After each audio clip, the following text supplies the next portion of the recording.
Hallo Freunde, ich war am vergangenen Wochenende wieder auf 2 verschiedenen Flohmärkten unterwegs. Ich habe wieder etwas ganz Tolles erlebt, ganz Tolles gefunden. Was das ist, das schauen wir uns jetzt gemeinsam an.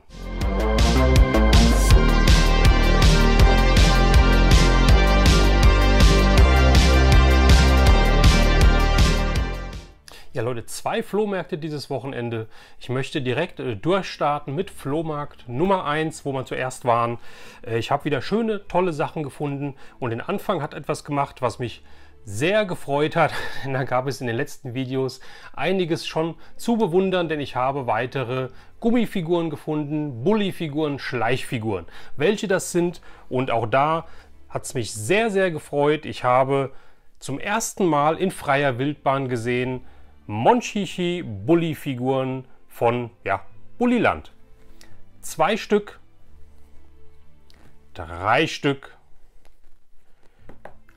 4 Stück. 4 verschiedene Bulli-Figuren von Monchichi, Original Monchichi. Ja, einmal wie gesagt ein kleiner Nackedei mit nur einem kleinen Unterhöschen an. Einmal der Gute mit einem Geschenk. Einmal der Gute mit einem Rucksack und mit einer Cappy auf.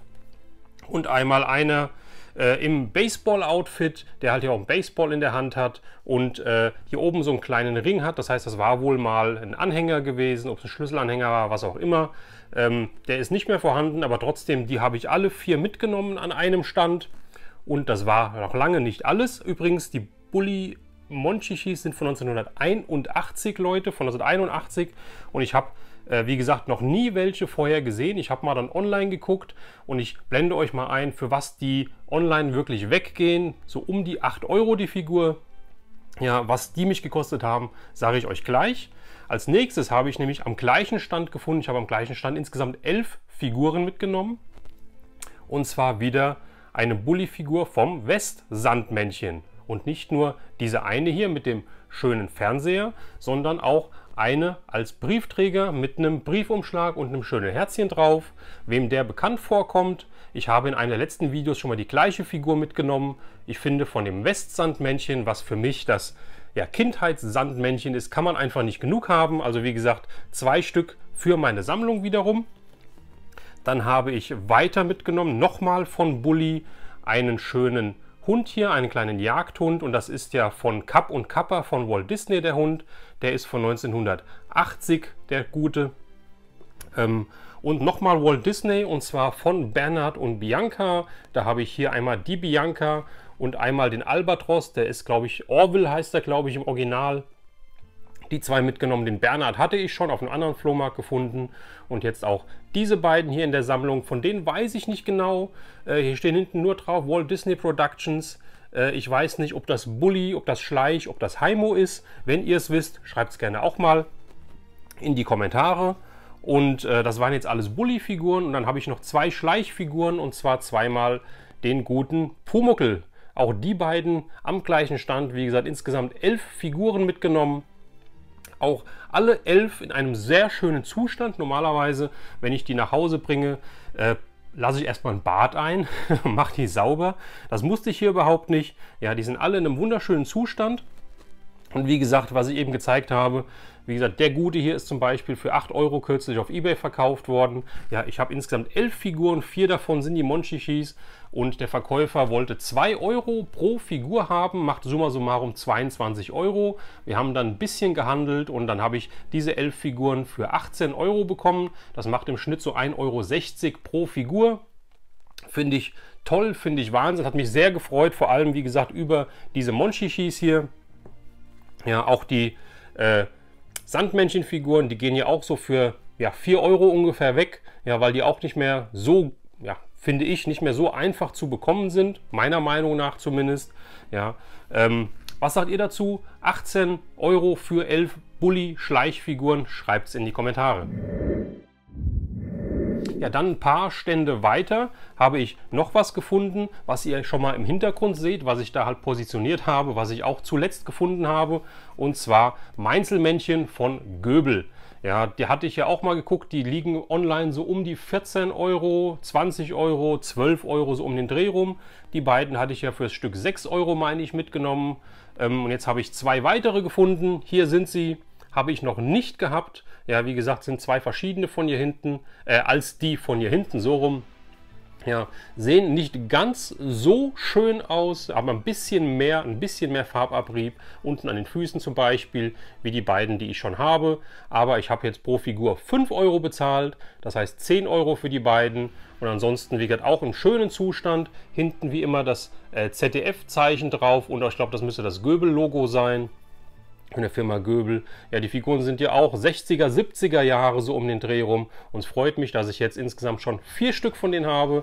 Bis vor kurzem habe ich noch gar keinen gehabt, weil die mir immer zu teuer waren. Wenn ich es auf dem Flohmarkt gesehen habe, dann waren sie, wie gesagt, entweder zu teuer oder sie waren halt einfach vom Zustand so schlecht. Ja, und trotzdem wollten die Leute dann noch 5, 10, was auch immer Euro haben. Ja, man hat die Gesichter nicht mehr gesehen, Farbabrieb etc. Die sind wunderschön und wie gesagt, Stück 5 Euro, denke ich, kann man auch nicht meckern. So, dann wieder ein paar Stände weiter habe ich noch was für mich Tolles gefunden, und zwar ein Domino-Spiel von der Firma Ravensburger, und zwar die lustigen Schlümpfe. Ja, das Spiel ist von 1983, es ist komplett mit Anleitung. Ja, ich habe mal kurz reingeguckt, der Karton ist in einem sehr, sehr schönen Zustand. Schöne Ergänzung zu meiner Schlumpfsammlung, zu meiner Spielesammlung etc. Ja, wie gesagt, 1983 das Ganze, und das Spiel hat mich 2 Euro gekostet. Die Dame wollte 2 Euro von Anfang an haben, da habe ich auch gar nicht gehandelt. Ja. War es mir wert, ich war fein mit dem Preis, da wollte ich nicht sagen, hier für 1 Euro nehme ich es mit. Ja, also 2 Euro habe ich ihr bezahlt, habe das Spiel mitgenommen und freue mich jetzt, ein lustiges Schlumpf-Domino-Spiel in der Sammlung zu haben. So Leute, dann kam der zweite Flohmarkt und der hat es in sich gehabt. Erst ein bisschen rumgelaufen, da war relativ wenig los. Auf diesem Flohmarkt war ich vor ein paar Wochen schon mal, der war rappelvoll damals. Ja, jetzt war wirklich im Prinzip, das war wieder so ein Parkplatz-Flohmarkt von einem Einkaufszentrum. Und letztes Mal, wie gesagt, war alles komplett voll, der ganze Parkplatz belegt. Jetzt war quasi der Parkplatz in der Mitte frei und außenrum, um den Parkplatz rum, haben die Stände gestanden. Früher das letzte Mal war, wie gesagt, kreuz und quer alles vollgestellt. So habe ich gedacht, ob man hier was findet. Ja, war auch schon ein bisschen später, es war dann so 9 Uhr rum, meine ich, um den Dreh. Aber ich habe dann bei einer Dame in einer kleinen Kiste was gefunden, wo ein paar Actionfiguren drin waren. Überwiegend neue Actionfiguren. Ich habe dann aber trotzdem ein bisschen gekramt, das habe ich mir angewöhnt, man weiß ja nie. Und habe da jemanden gefunden, den ein paar von euch vielleicht noch kennen. Hier haben wir den Guten oder die Gute. Ich bin mir gar nicht sicher, ob es ein der oder eine die jetzt ist. Aber eine Figur von Captain Planet. Captain Planet!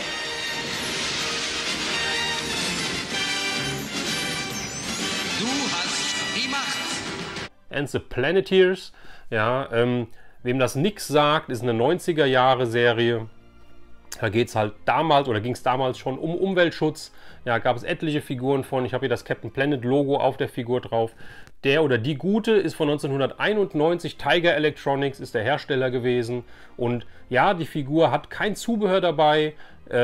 Normalerweise, ich glaube, hier hinten ist ein Loch im Rücken. Ja, die ist nicht erschossen worden, sondern ich glaube, die hat einen Rucksack hinten drauf gehabt. Da war nichts mehr, ich habe in der Kiste ein bisschen gewühlt, da war nichts mehr dabei.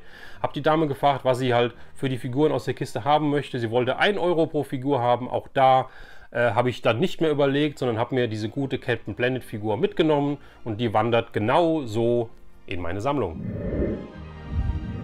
Dann war ich wieder ein paar Stände weiter bei einer sehr, sehr netten älteren Dame. Die hatte einen Tisch gehabt mit sehr vielen alten Sachen, Spielkarten, Blechspielzeug teilweise. Ja, also wirklich schöne Sachen, ein paar Puzzle, die auch alt waren, wo ich der Versuchung nahe war, die mitzunehmen, aber war nichts aus meinem, ich sage jetzt mal, direkten Sammelgebiet von den Puzzle oder auf den Puzzle abgebildet, sodass ich die sein lassen habe, habe die links liegen lassen. Hatte aber dann so einen kleinen Tisch nebendran stehen gehabt und da hatte sie ein Schild da drauf, wo stand, jeder Artikel 1 Euro. Ich habe da kurz an den Tisch beziehungsweise kurz überflogen den Tisch und habe dann etwas gesehen, habe es angeguckt, habe es wieder hingelegt, habe es wieder in die Hand genommen, habe es wieder hingelegt und dachte mir dann, weißt du was, selbst wenn das Ding nicht mehr funktioniert, für 1 Euro pro Stück kannst du eigentlich nichts falsch machen.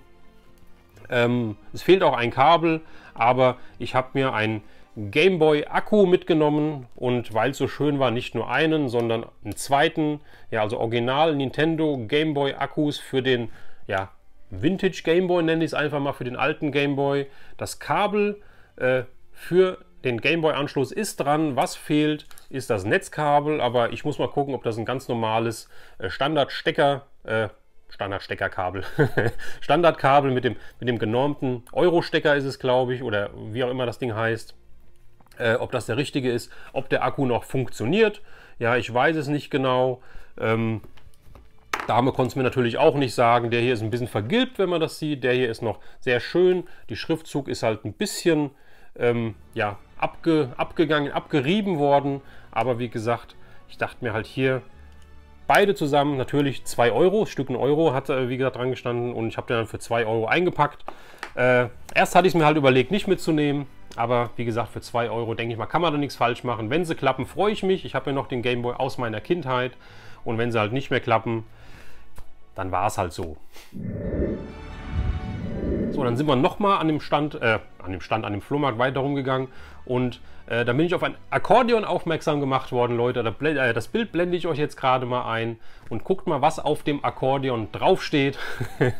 Ich wusste gar nicht, dass der Name so bekannt ist, aber es ist anscheinend der Hersteller. Ich weiß es nicht, sagt mir nichts. Wenn ihr da irgendwie schon mal was von gehört habt, dann schreibt es doch mal in die Kommentare. Ich habe das Ding natürlich nicht mitgenommen.